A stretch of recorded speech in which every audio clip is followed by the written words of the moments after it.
This morning we launched PayPal's storefront ads.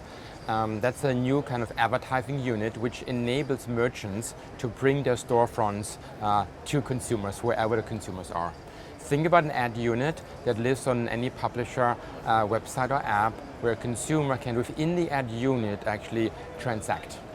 So there's no more need to kind of leave the ad unit, there's no more hoops. It's basically a one-click shopping experience, and all of that powered by the PayPal and Venmo infrastructure. On the panel this morning you talked about this idea of open commerce, and the issue of trust and issues of privacy have never been higher among consumers. How does that concept of open commerce address those issues, and what else does it do? Yeah, I think there are two things that you see here in Cannes, right? On the one hand, more and more actually consumers are kind of getting stuck in AI environments, right? They're staying in, let's say, Google, in OpenAI, in Perplexity, and they're living kind of in this world in the future where eventually they will also make transactions. And the question is, how can I, as a consumer, trust this new environment? Yeah, and they're looking for brands that they're familiar with.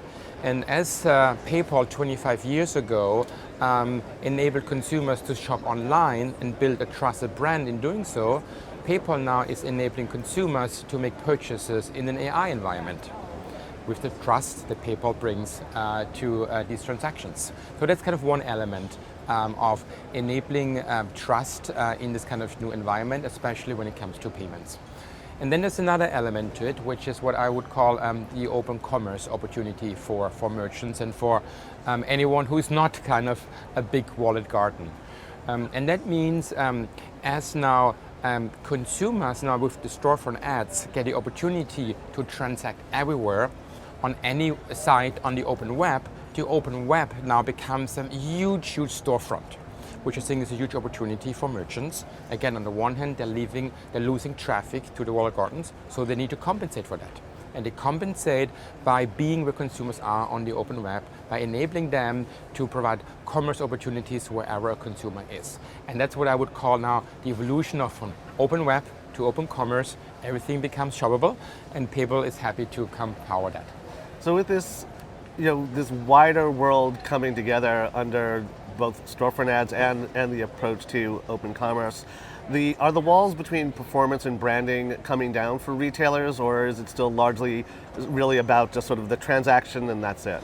It definitely comes together, and I do think it comes together from two angles.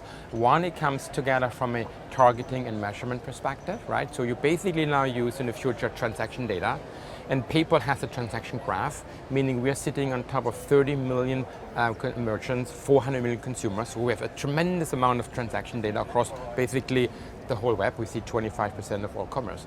And so you can now leverage the transaction data and inform your branding campaigns, meaning the branding campaigns become much more efficient, much more effective. You can measure the transaction data across all the merchants, the effectiveness of campaigns, so it's less about reach and frequency, it's really about the outcomes.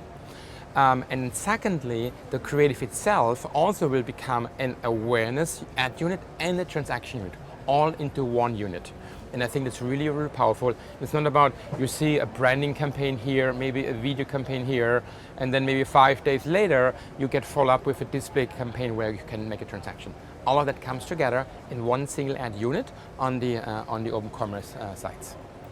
Mark, you've been coming to Cannes for a little while, I believe, a few years. I'll let you see if you remember how many, if you can count this many, but was wondering if there's anything different about this year in terms of what you're hearing or what's exciting to you. What's your view of Cannes this year as we close up the week? Indeed, I can't remember how often I've been here to Cannes, but there's one thing which is interesting, which is in the beginning, you remember it was all about the creative agencies. Then it was all about the media agencies. Then it was all about the big platforms, the tech platforms, right? And this year, I'm really excited to see so many different companies here at La Croisette or even at the beach, right? Yes, you still have the creative agencies, you have the media agencies, you have new players like ourselves on the beach, right? And that actually is really kind of motivating, exciting, right? To see so many new things in our industry, and it really makes me really kind of excited about coming back next year when all of that is kind of getting to the next level.